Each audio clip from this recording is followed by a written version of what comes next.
यदंग दाससे त्वमग्ने भद्रम करिष्यसि तवेतत् सत्यमंगिरा। ये वेद की ऋचा है, भगवान का स्वयं संकल्प है, भगवान की प्रतिज्ञा है कि जो मेरी शरण में आएगा उसका कभी विनाश।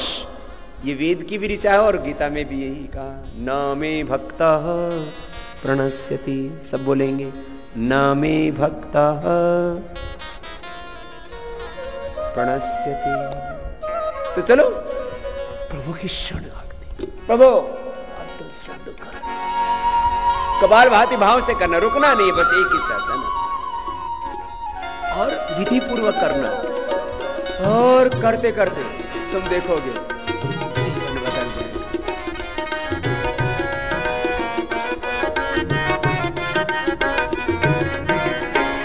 तेरी शरण में आकर मैं धन्य हो गया,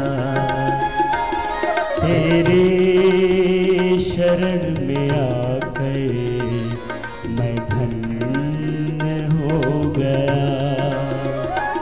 जन्मों की प्यास थी जो, जन्मों की प्यास थी जो संपन्न हो गया, तेरी शरण में आकर धन्य हो गया, तेरी शरण में आकर मैं धन्य हो गया।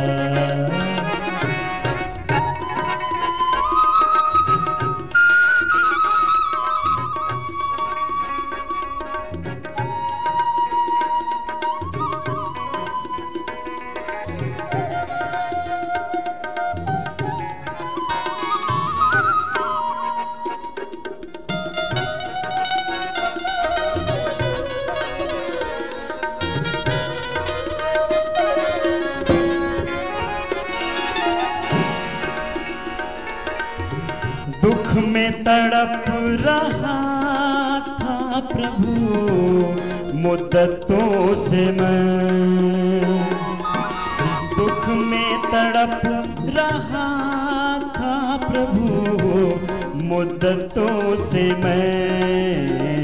एक बार दृष्टि डाली, एक बार दृष्टि डाली, अर्पण हो गया।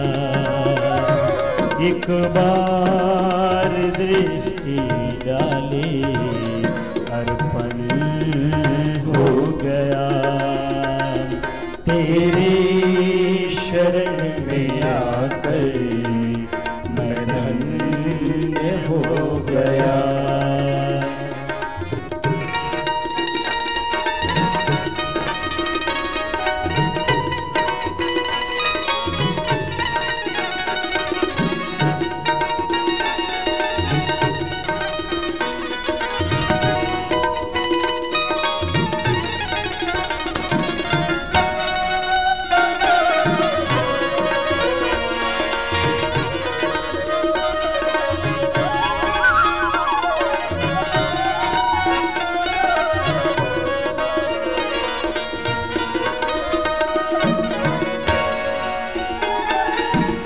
मुरझा गए हैं फूल मगर आस है अभी,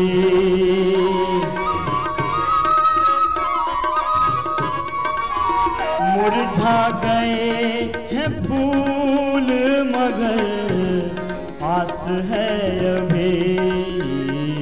एक आपका सहारा, एक आपका सहारा, साधन है मिल गया।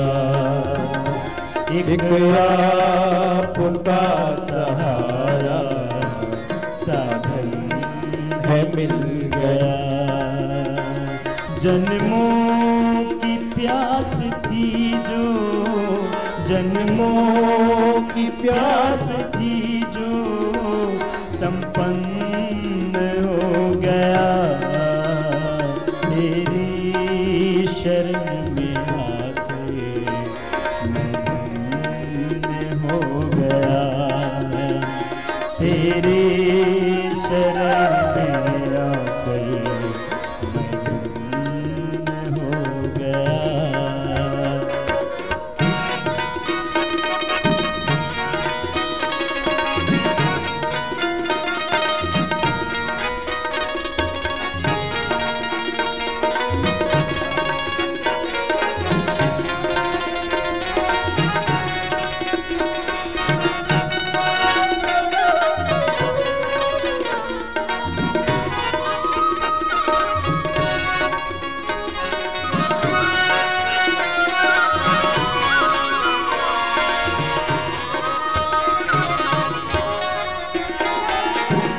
कितने मिले गरीब यहाँ, कितने अमीर,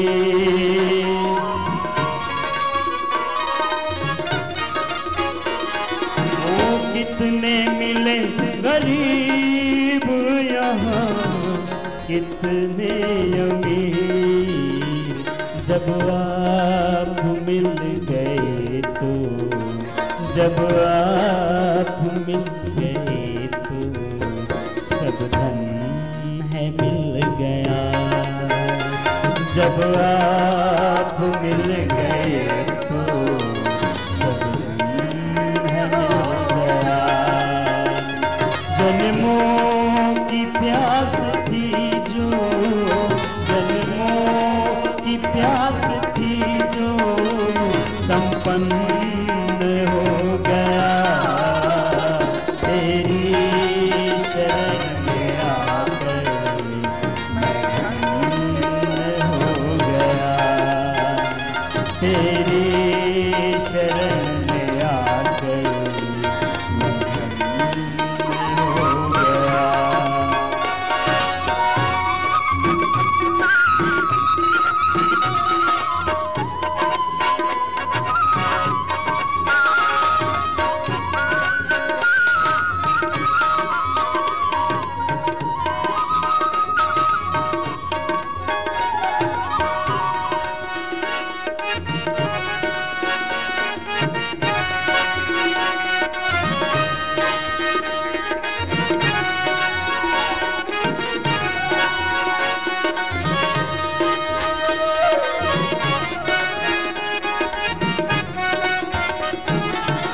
करना कभी न दूर प्रभु चरणों से आइए आप भी हाथ उठा करके गाइए, प्रभु से प्रार्थना, प्रभु तेरी शरण, तेरा अनुग्रह, तेरी कृपा प्रभु सदा पाओ।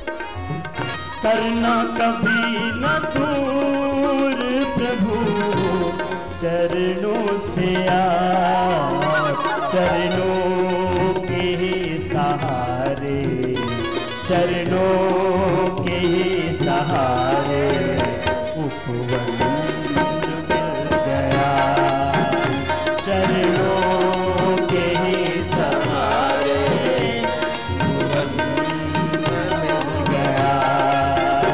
जन्मों की प्यास थी जो, जन्मों की प्यास थी जो संपन्न हो गया, तेरी शरण में आकर मैं धन्य हो गया, तेरी शरण में आकर मैं धन्य हो गया, तेरी शरण में आकर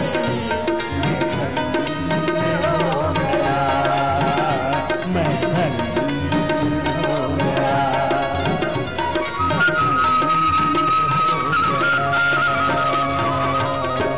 बोली सच्चिदानंद भगवान की जय, भारत माता की जय। ऐसे भाव से प्रणाम करोगे ना, एक एक पल मेरा रोग, मेरा विकार, मेरा दोष दूर हो रहा है। योग को एक अनुष्ठान की तरह करना, पूरी जागरूकता, विवेक की पराकाष्ठा, श्रद्धा की, भक्ति की, विश्वास की, निष्ठा की पराकाष्ठा, अतिरेक, और पुरुषार्थ का, कर्म का भी अतिरेक। जब अतिरेक में होंगे ना तो फिर तो ऐसे सब कुछ बदलेगा जैसे कि कुछ जीवन में अशुभ था ही नहीं। वैसे भी हमारे श्रद्धेय गुरुदेव आचार्य प्रद्युम्न जी महाराज, उनके गुरुजी स्वामी सोमानंद जी महाराज, जिनके पास में हम गुरुकुल में पढ़ते समय जाया करते थे, वो कहते थे इंसान का जन्म हुआ तो समझो कि शैतान की मौत हो गई। यदि हमारे शुभ कर्म नहीं होते, पुण्य कर्म नहीं होते, हमारे जीवन में दिव्यता ना होती, हमारे श्रेष्ठ कर्म ना होते, बड़े भाग्य नहीं होते, बड़े भाग मनुष्य तन पावा।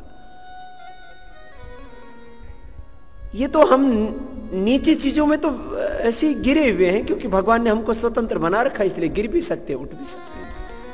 एक व्यक्ति की गिरने की भी कोई सीमा नहीं, उठने की भी कोई सीमा नहीं।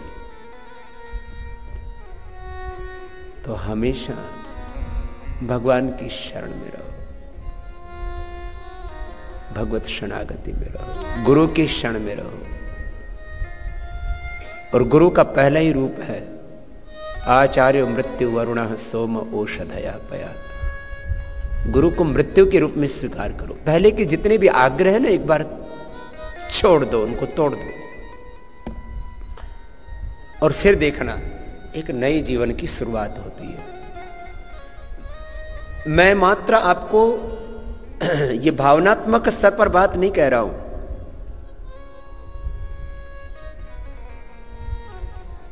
मैं इसको व्यवहार के धरातल पर घटित होता हुआ देखता हूं।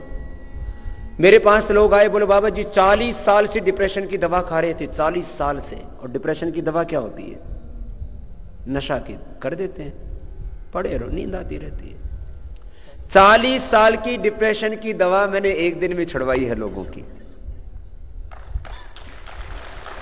बस एक ही शर्त है कि जो मैं कहूं, जैसा मैं करने के लिए बोलूं, वैसा करे, सोचे और जिए। एक शर्त है बस। मैं अपने मर्जी से तो तुम जी रहे थे ना इतने दिनों से, अब 7 दिन जैसे मैं कहूं वैसे ही करना, जीना। तो 7 दिन में आप देखना आपका जीवन ही बदल जाएगा, पूरा सोचने का, विचारने का सारा तरीका ही।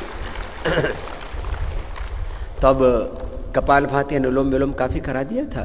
अब एक बार बाह्य प्राणायाम उज्जाई, फिर थोड़ी देर अनुलोम विलोम भ्रामरी उद्गीत करा के फिर ध्यान योग, फिर थोड़े से आसन और फिर शवासन करवाएंगे हमको। जरा क्या क्या करना है वो जरा सुन लो।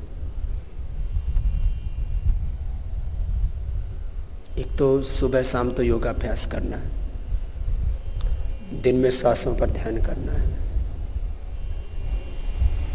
और